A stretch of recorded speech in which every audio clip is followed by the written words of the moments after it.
Oke, kita mulai ya. Hari ini kita akan membahas tentang identitas nasional. Ya. Apa itu identitas nasional? Apa urgensinya? Ya. Dan saya tambah embel-embel di era globalisasi, gitu ya. Karena identitas nasional kita sekarang ini menghadapi tantangan era globalisasi, gitu ya. Tantangan yang sangat berat bagi tetap terpeliharanya identitas nasional. Oke, identitas itu identitas atau kepribadian itu sekarang ini lambat laun pudar, ya, dikikis oleh globalisasi. Identitas itu kan bisa berupa identitas politik, bisa berupa identitas budaya, ya. Yang paling jelas pudar itu identitas budaya. Bagaimana budaya bangsa Indonesia itu mulai ditinggalkan, mulai dilupakan, ya. Dilupakan karena ada identitas baru yang masuk, yang mungkin bagi milenial seperti Anda mungkin lebih menarik, gitu ya. Padahal belum tentu identitas yang kita tinggalkan itu jauh lebih buruk, belum tentu lebih buruk, belum tentu lebih rendah. Karena sesungguhnya malah bangsa-bangsa lain itu justru sedang menggali budaya Jawa, budaya Sunda, ya, kurang peduli dengan nasib orang. Ya, itu karakter manusia Indonesia, gitu ya. Wah, ini kesempatan nih untuk menarik untung sebesar-besarnya. Dia jual misalnya masker 3 juta satu kotak, gitu, yang biasanya 50.000 kan, gitu.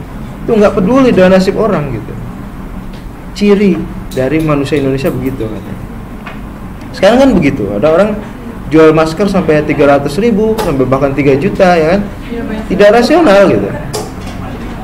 Dan tidak rasional lagi yang beli, gitu ya. Terlalu cinta akan hidup, gitu. Saya nggak ngerti. Padahal siapapun kan nanti tinggal menunggu giliran saja, gitu. Belum siap, Pak. Belum siap. Siap nggak siap nanti akan dipanggil. Siapa tuh Anda duluan kan? Saya belakangan aja nggak apa-apa.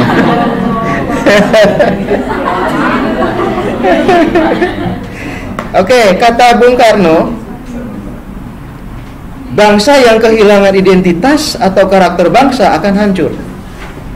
Ya, dia kemudian mengatakan bahwa bangsa yang tidak punya karakter itu akan menjadi bangsa kuli, akan menjadi kulinya bangsa-bangsa. Nanti akan dikenal sebagai kulinya bangsa-bangsa. Kalau ingin lebih kasar lagi, sebagai babunya bangsa-bangsa, gitu. Kalau tidak punya karakter. Itu tahun 45 Bung Karno katakan, ya, sekarang di tahun 2020, ya, siapa yang tidak kenal TKW, ya kan? Di Taiwan, Hong Kong, Arab, Malaysia, Singapura, itu kita itu mengekspor TKW.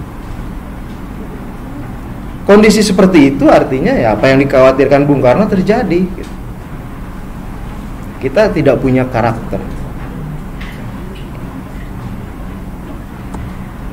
Sekarang apa yang disebut identitas dan identitas nasional itu? Nation itu bangsa, berarti identitas nasional itu sifat khas suatu bangsa, kepribadian suatu bangsa, karakter suatu bangsa, gitu ya. Tadi saya katakan karakter itu ada karakter politiknya, ada karakter budayanya, gitu ya. Oke, kita lihat nanti apa karakter politik dan apa karakter budaya. Oke, identitas nasional itu sebagai pengikat, ya. Kalau identitas nasional pada individu warga negara Indonesia itu kuat, maka tidak akan terjadi bentrokan, tidak akan terjadi konflik. Syaratnya identitasnya kuat, itu karena identitas nasional itu pengikat, ya, perekat, kesadaran bahwa sama-sama bangsa Indonesia. Kalau sudah seperti itu aman, gitu, hidup dimanapun ya masih dalam bangsa Indonesia, gitu ya. Itu identitas nasional, gitu. Ada sekarang yang lintas bangsa itu identitas sebagai orang Eropa. Orang Eropa itu punya identitas sebagai bangsa Eropa loh. Apa buktinya? Orang Prancis bisa ke Jerman, ke Inggris itu tanpa visa. Ya sama kayak di negaranya sendiri aja gitu. Ya. Pernikahan di antara mereka juga mudah gitu ya. Kemudian ada mata uang satu seluruh bangsa-bangsa Eropa misalnya. Apa namanya? Euro, ya kan? Nah, itu sudah punya identitas sendiri. Meskipun dia antar bangsa, tapi sebenarnya itu sudah seperti identitas nasional gitu. Nah, kita yang satu bangsa itu seharusnya lebih kuat identitasnya daripada itu. Kalau saya melihatnya ada layer-layer ya. Layer tertinggi itu adalah layer intelektual. Pemberian kesadaran nasionalisme ke-Indonesiaan, identitas nasional kepada calon-calon intelektual. Pengajaran di kelas ini layer paling atas sebenarnya. Layer utama bahwa nanti setelah selesai semester ini Anda punya kesadaran nasional yang tinggi. Ya. Nah, itu diharapkan akan menularkan ke yang lain. Jadi sebenarnya kelas ini semester ini diharapkan menjadi TOT ya. Apa TOT? Train of trainer. Ya, jadi Anda itu nanti akan menjadi trainer quote unquote ya bagi warga negara Indonesia di luar yang masih lemah kesadaran nasionalnya gitu. Ya, tidak sengaja membuat pengajaran, tidak, tapi dari perilaku Anda bekerja di kantor, memperlihatkan kesadaran sebagai orang Indonesia lebih besar daripada kesadaran sebagai orang daerah gitu ya. Itu contoh yang nanti akan menularkan gitu. Sedikit demi sedikit nanti kesadaran akan keindonesiaan, identitas nasional itu akan tertular. Nah, itu layer 1. Layer 1 itu memang lama pengajarannya, 6 bulan. 15 pertemuan gitu ya. Nah, ada layer 2 itu ya katakanlah ya mereka yang bekerja gitu ya. Itu seharusnya memang ada pemberian kesadaran seperti itu gitu ya. Kemudian ya layer terbawah itu masyarakat umum gitu. Masyarakat umum itu akan melihat dari perilaku orang-orang yang memang sudah melalui training seperti ini gitu. Ya. Itu pemberian kesadaran itu seperti itu. Tapi kan bisa dari pendidikan sejak dasar, Pak. Oh iya, nilai daerah betul. Yang bisa dapat pendidikan itu jadi gimana ya? Betul. Saya kira memang yang paling efektif memang untuk Pancasila, untuk kewarganegaraan itu memang dari usia dini, ya. Dari usia dini mereka harus diajarkan. Tentu tidak usah yang berat-berat seperti ini. Mereka tuh sampai sekarang kan mereka masih upacara tuh. Itu kesadaran pemberian kesadaran nasionalisme sama. Itu pemberian kesadaran identitas nasional bahwa dari Merauke sampai Sabang itu semua menghormat bendera merah putih gitu. Semua menyanyikan lagu Indonesia Raya, semua membaca Pancasila gitu. Itu adalah praktek untuk menanamkan sedini mungkin kesadaran nasional. Makanya itu tidak bisa dihilangkan gitu. PMP dulu namanya PMP, kemudian apalagi itu PKN ya kan, seperti sekarang ini gitu ya. Nah, itu memang harus sejak SD gitu. Saya kira masih kok, anak saya SMP juga masih belajar itu PKN itu. Tidak semuanya. Sudah semua ya? Iya. Oke. Saya kira masih lah gitu ya. Perlu didukung oleh pemerintah juga nggak? Oh ya harus. Dari pemerintahnya sendiri juga harus, Tetapi tidak secara otoriter menerapkan gitu ya, tidak. Tetapi harus dengan, kalau Pancasila itu kan dia ideologi terbuka. Jadi harus dengan dialog gitu ya.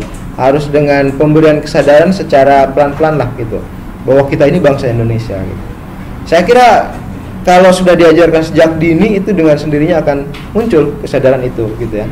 Dan keinginan untuk membubarkan NKRI itu bisa ditolak lah gitu. Bisa dihindarkan gitu ya. Oke. Pak, lalu menurut Bapak hasil kerja kan udah dibentuk Pak BPIP. Menurut Bapak hasil kerjanya gimana Pak? Sudah menanamkan Pancasila dengan baik atau cuma mendorong anggaran dong? Oke. Gini ya. Kalau menurut saya ya.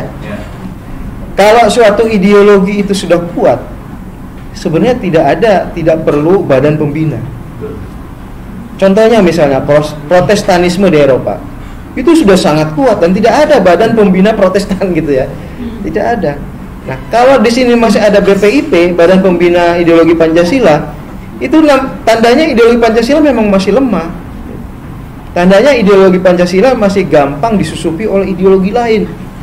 ideologi Islam politik misalnya gitu ya, bisa mudah masuk. Ya. Itu tandanya begitu gitu. Nah, karena itu memang harus ada BPIP yang bekerja optimal, yang baik, yang benar gitu ya. Nah, BPIP yang berdiri sekarang itu kan memang basis baru ya. Dulu awalnya dipimpin oleh Yudi Latif kan. Saya lihat waktu Yudi Latif itu memang sudah banyak gerakan-gerakan. Sudah banyak sekali sosialisasi. Meskipun skupnya masih kecil gitu. Karena kan itu memang awal ya. Tetapi pasca Yudi Latif itu tidak ada. Saya perhatikan, saya juga perhatikan sebagai pengajar PKN, pengajar Pancasila, saya juga melihat ya, BPIP pasca Yudi Latif itu sepertinya kurang optimal dalam bekerja ya, sebenarnya kurang optimal. Dan apa ya, bahkan kesini itu ada cenderung untuk seperti BP7-nya era Orde Baru ya, memberikan panduan-panduan tertutup gitu, bahwa Pancasila itu ini sudah matang gitu, makan gitu. Tidak seperti itu, harusnya tidak seperti itu. Seharusnya justru masyarakat itu, warga negara Indonesia itu diajak dialog, diajak ya seperti inilah ya, diperkenalkan, kemudian ya diskusi gitu ya. Pancasila itu seperti apa, ideologi nasional itu seperti apa, karakter, pembangunan karakter bangsa itu seperti apa gitu. Nah, ada kecenderungan untuk yang kepemimpinan sekarang memang agak ke arah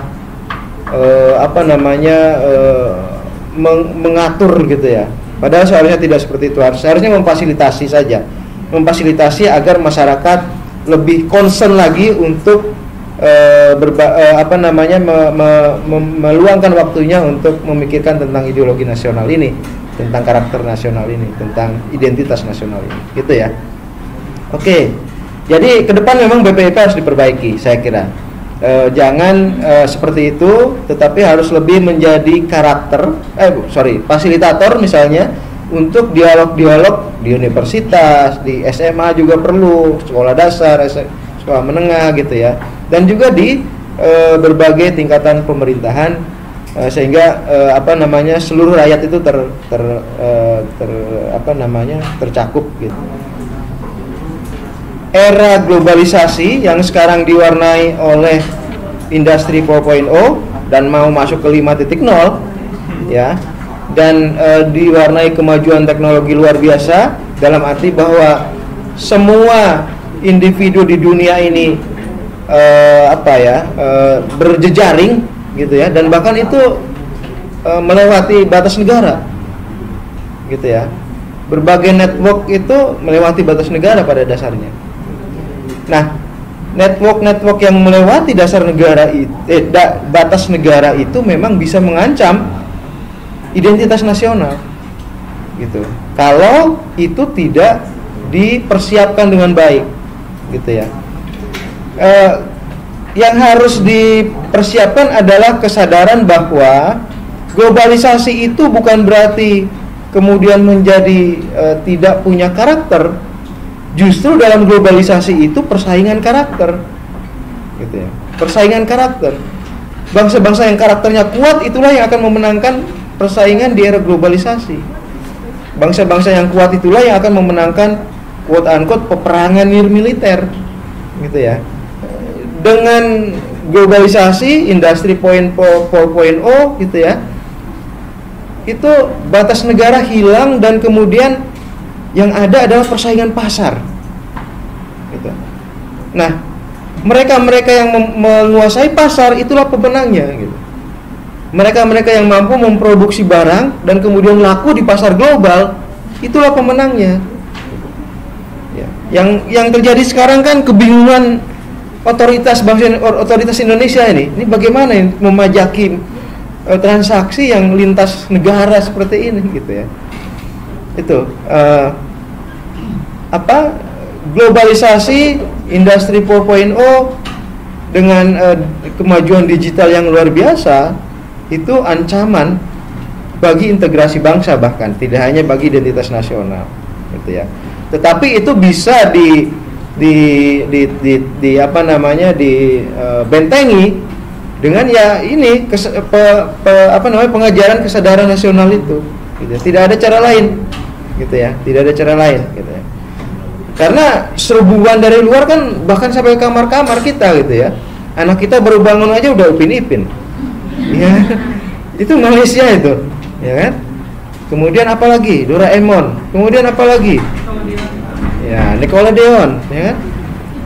Nah, ada ya, produk sendiri ada gitu. Seperti apa namanya? Dudung, ya kan? Apalagi tuh? Adit dan Sopo, ya kan? Itu peperangan loh. Gitu ya. Itu peperangan saat ini. Jadi identitas nasional itu akan tetap tegak kalau dalam peperangan itu kita menang. Intinya itu, dalam jaringan global itu peran setiap individu itu kuat. Karena itu tidak hanya pemerintah yang berkewajiban untuk membangun identitas nasional, tetapi setiap individu, setiap rakyat. Oke, Anda. Pak, ini kan konteksnya adalah menghadapi kekuatan luar, Pak. Ya. Yang saya tanyakan, bagaimana cara bangsa ini untuk menghadapi asymmetric war, cyber war, proxy war, dan teknologi luar, Pak? Ya, itu yang sedang dibahas kan itu ya. Jadi konvensional war itu sudah tidak mungkin lagi terjadi. Para pengamat Barat mengatakan bahwa tidak mungkin ada perang militer di antara dua negara demokrasi. Artinya kita nggak mungkin lah perang sama Amerika, sama India, sama Eropa gitu. Yang mungkin Cina itu sudah liberal meskipun masih komunis ya. Saya kira orang yang sudah masuk ke dalam liberalisme itu akan berpikir panjang untuk perang pada akhirnya gitu ya. Karena mereka punya aset dan aset itu tidak mau terganggu gitu. Nah, apa yang masih mungkin terjadi adalah perang nirmiliter itu tadi ya. Perang teknologi ya, perang pengaruh, perang budaya gitu. Dan itu terjadi setiap hari, setiap detik ya. Melalui televisi, melalui internet, melalui YouTube ya. Itu terus terjadi. Nah, perang budaya itu memang yang semakin kesini semakin berat ya, karena kecenderungan bangsa kita juga yang sudah meninggalkan tradisi-tradisi lama gitu ya. Nah, apa yang harus dilakukan sekarang? Ya, kembali ke Bung Karno, nation character building, membangun karakter bangsa gitu. Jangan sampai kita menjadi pengekor bangsa-bangsa lain gitu. Karena kalau sudah mengekor ya kita nggak akan unggul gitu ya. Kita hanya menjadi pengikut saja gitu. Kalau kata Charles Darwin kan survival of the fittest ya. Yang kuatlah yang akan survive. Di era digital sekarang adalah survival of the fastest ya. Mereka yang tercepatlah yang akan memenangkan persaingan. Jadi salah satu untuk menangkal perang itu agar kita menang, inovasi. Tidak ada cara lain. Inovasi, kreativitas, ya. Apa yang dilakukan Gojek itu luar biasa. Gitu ya. Itu memang bisnis, tetapi itu sedikit banyak berperan dalam menumbuhkan identitas nasional. Karena Gojek itu kan produk dalam negeri, ya kan? Dan itu dikerjakan oleh banyak orang. Gitu ya. Meskipun itu kapitalis, tetapi ada nilai-nilai gotong royong di situ. Ya. Gojeknya ada GoFood, ya kan? GoFood itu kan orang di setiap rumah sekarang bisa buka, ya kan? Jualan makanan, cuma ditambah pamflet ada GoFoodnya gitu kan? Dan kemudian iklan di GoFood, gitu. Ya. Ada tetangga saya itu tadinya cuma duduk-duduk aja di pos hansip gitu ya. Tapi sekarang dia buka rujak gitu ya, rujak terus daftarin ke GoFood. Setiap hari Gojek itu datang gitu, hidup gitu. Oh ternyata memang Gojek, GoFood itu cukup menolong gitu ya. Meskipun dia kapitalis, yang punya Gojek itu tentu semakin hari semakin kaya, Nadim ya. Tapi ternyata banyak juga rakyat yang terangkat, yang tadinya pengangguran ternyata sudah bisa berjualan, ya kan? Kalau yang punya motor sudah bisa. Berarti untuk industri kapitalis Gojek cukup komunal juga dong Pak? Saya kira dia punya nilai komunal. Jadi kalau ada range antara individualisme dan kolektivisme, maka Gojek itu tidak sepenuhnya individualis. Dia ada nilai kolektifnya, gitu ya. Dia ada nilai kolektifnya. Nah, itu sesuai dengan apa yang dikatakan Bung Hatta, bahwa bangsa Indonesia itu pada dasarnya kolektif, gitu ya.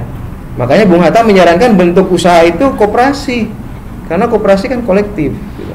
Tetapi Gojek meskipun PT, karena dia itu kemudian menjadi katakanlah yang memungkinkan orang lain bekerja dengan memakai teknologi dari dia, maka kemudian itu menjadi kerja bersama. Ada unsur kolektif di situ. Saya kira industri-industri seperti itu yang harus diperbanyak ke depan agar kita menang dalam era industri 4.0. Ya. Industri seperti itu. Gitu. Misalnya mereka yang mempromosikan tempat-tempat wisata gitu ya. Nah, itu juga berperan dalam kemajuan negara, bagi identitas negara gitu ya. Bagaimana agar kita tidak hanya punya Bali yang terkenal di dunia gitu ya, tapi kita juga harus punya nama besar, misalnya Danau Toba, Raja Ampat, ya kan? Jangan-jangan di Pulau Jawa juga banyak pantai-pantai yang bagus seperti itu, gitu ya. Oke, ada lagi yang tanyakan? Ya ini ya, kata Bung Karno, tugas berat bangsa Indonesia dalam mengisi kemerdekaan adalah mengutamakan pelaksanaannya nation character building. Ya. Dia mewanti-wanti bahwa kalau pembangunan karakter itu tidak berhasil, maka bangsa Indonesia hanya akan menjadi bangsa kuli. Ya. Ini pemikiran Bung Karno ya, bukan pemikiran saya ya. Tahun 40-an. Dan sekarang kayaknya terjadi gitu. Kenapa bisa sampai terjadi? Karena selama ini kita lupa membangun karakter bangsa itu. Gitu ya.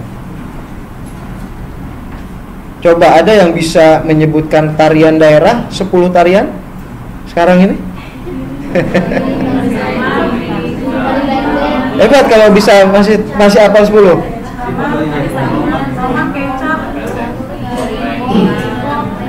Coba anda apa aja? Daerah mana itu? Oh, Jakarta. Oh iya, oke, terus saya aja nggak tahu. Terus apa lagi? Kecap,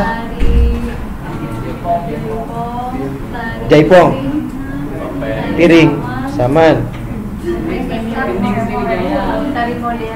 Nah, 5 kan? Ada yang bisa 10? Padahal tarian kita itu ratusan loh. Ratusan tarian. Seni budaya kita itu banyak sekali gitu. Di ini misalnya di Riau ada dol. Anda tahu dol? Nah kan, belum tahu kan? Itu khas, bukan Riau, itu khas Bengkulu. Pakai dol dia. Dol itu besar sekali. Jadi nebunya begini, duduk. Nggak tahu ya, kalau ini di bawah gitu ya. Ada banyak orang, misalnya 10 orang gitu menarikan itu. Itu namanya apa? Saya juga agak lupa jadinya. Tabot. Ya, tabot, tarian tabot, coba Anda cek deh, itu bagus sekali gitu. Tapi sudah ditinggalkan orang. Banyak sekali tarian-tarian lain ya, di Poso juga ada, di Cigugur, Kuningan itu ada tarian, saya juga udah lupa gitu ya. Nah, itu tanda bahwa memang seni kita ditinggalkan gitu. Saya waktu masih kecil itu setiap hari bisa nonton wayang golek loh gitu ya. Saya orang Kuningan gitu ya. Tapi sekarang di seluruh Tatar Sunda itu nyari wayang golek itu nggak akan pernah ketemu lagi. Itu tandanya nation character building kita gagal. Pak, ya. Tapi apa mungkin kesejahteraan juga salah satu faktor orang tuh malas mikirin hal kayak gini, yang perut dulu kayak gini baru mikirin character building. Ya, itu seperti telur dan ayam. Ya. Kapan yang duluan gitu ya. Kan bisa juga dengan mengembangkan seni dia berhasil mendapatkan kesejahteraan gitu. Sebenarnya seni budaya bangsa kita itu bisa mendapat pasar juga di luar gitu. Banyak sekali kan kelompok-kelompok seni kalau zaman dulu ya yang berkeliling Eropa, Amerika. Kalau sekarang mungkin terbatas pada universitas-universitas lah yang mengenalkan itu gitu. Tapi dulu itu banyak sekali gitu. Tapi jaminan finansialnya kan seniman di Indonesia aja masih. Nah, makanya harus ada keberpihakan dari pemerintah. Ya. Itu bagian dari nation character building, seharusnya begitu. Ya, jadi kayak BPIP itu jangan hanya ngecap saja, tapi buktikan dukungannya bagi ikon-ikon Indonesia gitu loh. Mana dukungan yang real gitu ya. Apakah mereka misalnya sudah pernah membuat festival budaya Indonesia? Kayaknya nggak pernah ya. Coba buat itu, kan punya anggaran. Daripada anggaran habis untuk pegawainya, ya kan? Buat ngoceh, daripada habis buat ngoceh mereka keliling Indonesia, ya kan? Waduh, enak sekali dari hotel ke hotel kan? Coba buat itu, festival-festival budaya di setiap daerah. Wah, itu luar biasa gitu ya. Saya pernah tahun lalu itu saya berkeliling. Tahun lalu itu saya awali di Kuningan, itu Sunda Wiwitan. Itu ada festival Serentahun. Festival Serentahun itu luar biasa. Jadi intinya itu adalah tanda terima kasih dari masyarakat kepada Tuhan atas keberhasilan panen tahun itu. Nah, itu acaranya budaya Sunda luar biasa gitu ya. Berbagai tarian, nyanyian, dan pokoknya bagus sekali. Tapi itu setahun sekali, dan itu hanya satu-satunya tuh. Kemudian setelah itu saya ke Dieng. Di Dieng ada festival seni Dieng. Festival seni Dieng itu saya pas ke sana itu pas di Dieng ada es itu loh. Lihat beritanya bahwa di Dieng ada es. Saya pas di situ itu menusuk kulit luar biasa, sakit sekali. Mungkin di bawah 0 itu ya. Tapi itu semalaman itu orang-orang ngumpul di lapangan itu untuk lihat festival itu. Dan mahal itu, masuknya aja 350.000. Saya kan nginep di rumah warga. Karena di sana itu guest house. Hebatnya Dieng itu guest house yang ada. Jadi tidak ada itu jaringan hotel internasional, nggak ada. Jadi warga setempat menyewakan kamar-kamarnya di sebagian rumahnya untuk itu sebagai guest house itu.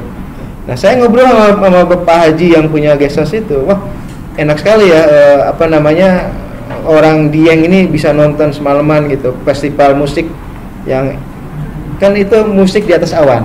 Jadi jazz di atas awan gitu ya. Luar biasa nih orang Dieng ini, tingkat seninya tinggi gitu. Bisa semalaman nonton jazz, festival jazz di atas awan gitu. Kata Pak Haji, itu bukan orang Dieng Pak yang nonton gitu. Yang nonton ya orang Jakarta yang datang ke sini. Kok begitu Pak? Ya karena mahal gitu. 350.000 itu mahal sekali buat orang Dieng. Saya pun pasti terasa mahal kalau bayar sendiri kan. Untung ada yang bayari gitu.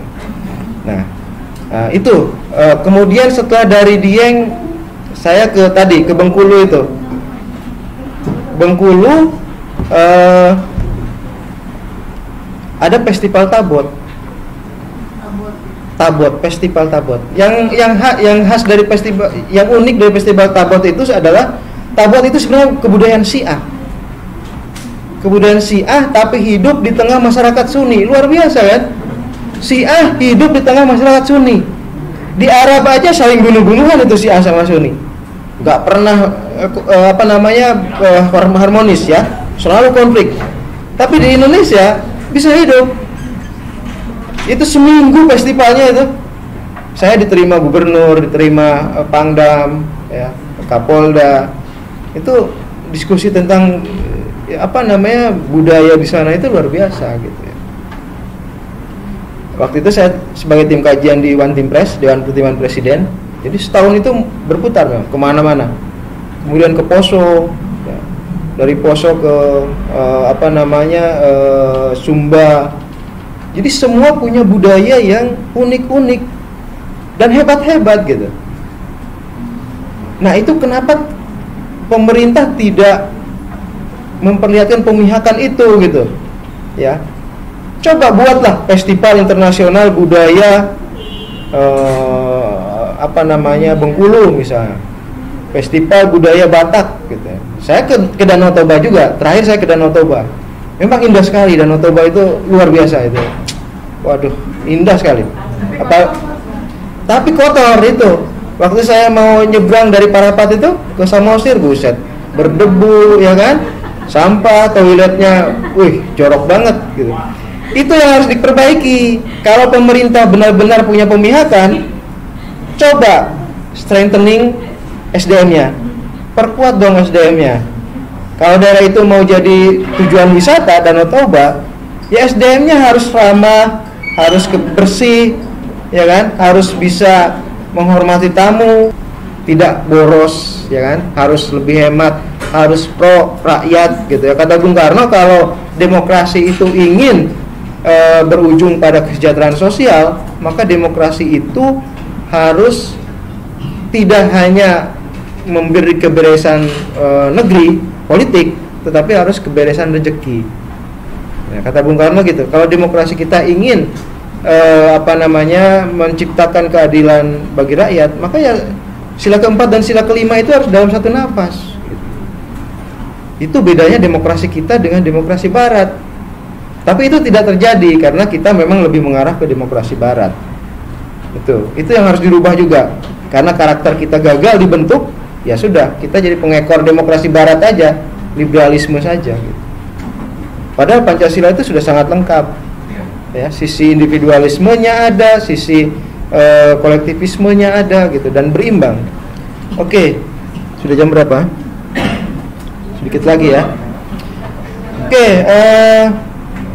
kata Romo Sastra Prateja, Pancasila dapat menjadi dasar dalam membangun identitas nasional. Ada 5 unsur konstruksi dari identitas nasional. Pertama, ingatan kolektif. Ya, ingatan kolektif bahwa kita sesama bangsa yang dijajah Belanda, itu bisa menjadi dasar identitas nasional. Kemudian unsur sejarah tadi juga, ya, ini samalah. Kemudian bahasa, ya, kita punya bahasa Indonesia, itu identitas nasional yang kuat, gitu ya. Daerah, dan kemudian nilai-nilai kolektivisme terutama ya, yang membentuk keunikan bangsa kita, mempunyai identitas yang kuat, gitu.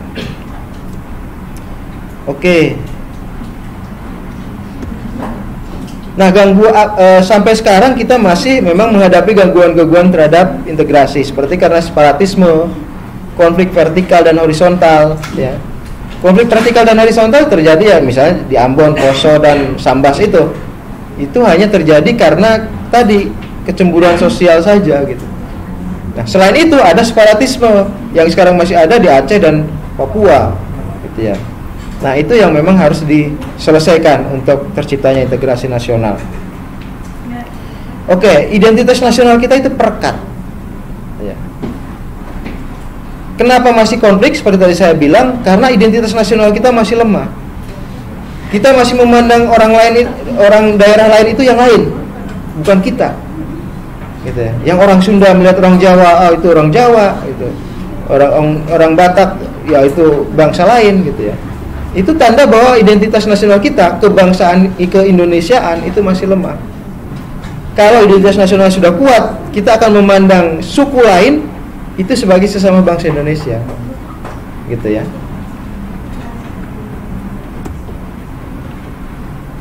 Oke, tadi sudah saya singgung juga dengan pertanyaan Anda juga, bahwa era global itu era perang ekonomi, sosial, budaya dan non militer lain. Ya. Jadi sekarang ini kita tidak dihadapkan pada perang militer. Ya. Jadi setahun lalu kan di periode Jokowi pertama kan ada ide untuk wajib militer kepada seluruh warga negara Indonesia. Anda dengar? Ya. Itu sampai umur 40 tahun harus ikut wajib militer. Ya. Kalau saya setuju saja. Saya sudah lebih dari 40 tahun kan. Berarti saya gak harus ikut gitu. Saya setuju aja gitu. Anda nanti harus masuk ke barak militer gitu ya, seminggu, 2 minggu atau sebulan, 3 bulan mungkin gitu ya. Latihan pegang senjata, latihan militer lah. Tapi menurut saya itu tidak terlalu penting sekarang ini. Ya, yang sangat penting itu menanamkan kesadaran keindonesiaan. Itu sangat penting. Seperti Jepang ya, Pak. Seperti Jepang, ya, seperti China. Ya. Diaspora China yang ada di Amerika, di Eropa, di Indonesia, dimanapun, itu semuanya bekerja untuk kebesaran Cina, RRC gitu. Ya. Ada peran dari mereka yang di luar negeri itu? Apakah diaspora Indonesia sudah seperti itu? TKW. Gitu ya. Nah, TKW memang menyumbangkan devisa, ya. Tetapi apakah itu signifikan? Gitu ya. Dan apakah itu simbol kekuatan bangsa kita? Menurut saya itu simbol kelemahan justru. Justru simbol kelemahan. Seharusnya dihentikan, jangan ada lagi seharusnya. Tapi harus siap dulu bahwa di dalam negeri itu harus ada lapangan pekerjaan yang cukup, gitu ya. Jadi pada saat di dalam negeri sudah ada lapangan kerja yang cukup, maka kita bisa lepas dari kelemahan itu.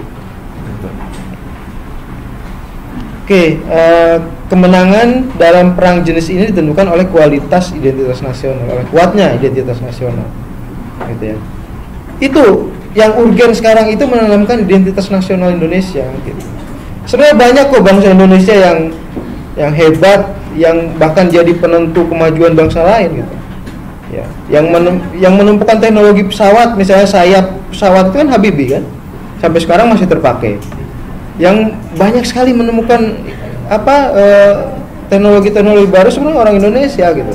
Mau di Jepang kayak di Eropa kayak gitu ya. Mereka bekerja di sana karena di sini kalau mereka bekerja sini tidak berkembang. Selain tidak dihargai tidak berkembang juga gitu. Coba sarjana nuklir misalnya mau bikin apa di sini? Ya kan? Ya mereka ke sana gitu. Coba kalau di kita misalnya teknologi itu dikembangkan ya untuk listrik misalnya gitu ya. Tentu itu mereka tidak perlu jauh-jauh ke sana. Nah, ini lagi-lagi pemihakan pemerintah, keseriusan pemerintah gitu. Jangan sampai mereka yang duduk di pemerintahan itu mikirnya hanya bagaimana 5 tahun terpilih lagi ya kan? Bagaimana mengumpulkan uang sebanyak-banyaknya. Itu kan yang terjadi sekarang. Gitu ya. Kenapa kita tiba-tiba hilang bawang putih? Karena selama ini bawang putih diimpor dari Cina. Nah, kenapa bawang putih diimpor dari Cina? Karena pejabat itu sistemnya kalau bisa beli, ngapain harus nanam? Itu sistemnya. Pola pikirnya kalau bisa beli, ngapain harus nanam? Dan dalam otak dia kalau beli dia dapat fee. Gitu loh. Kalau nanam, petani nanam ya dia nggak dapat apa-apa. Bahkan uang negara nanti keluar untuk petani gitu loh. Sistemnya gitu. Bisa waktu zaman seperti Pak Soeharto ya Pak ya. Kita didukung penuh oleh pemerintah. Ya, dari sisi pemihakan ke petani seperti itulah harusnya. Ya. Karena kita lebih banyak info. Ya, ya. Karena kata Bung Karno sendiri partai itu harus partai yang pro marhaen. Marhaen itu petani artinya. Partai atau pemerintah itu harus pro petani. Ya. Jadi petani itu harus diberikan penguatan. Misalnya gini, petani kita harus punya kemampuan untuk menganalisa cuaca. Ya, kapan waktunya untuk menanam padi, kapan waktunya untuk menanam palawija. Kalau dia punya kemampuan menganalisa cuaca, dia akan menanam dan berhasil. Itu yang tidak dilakukan sekarang gitu.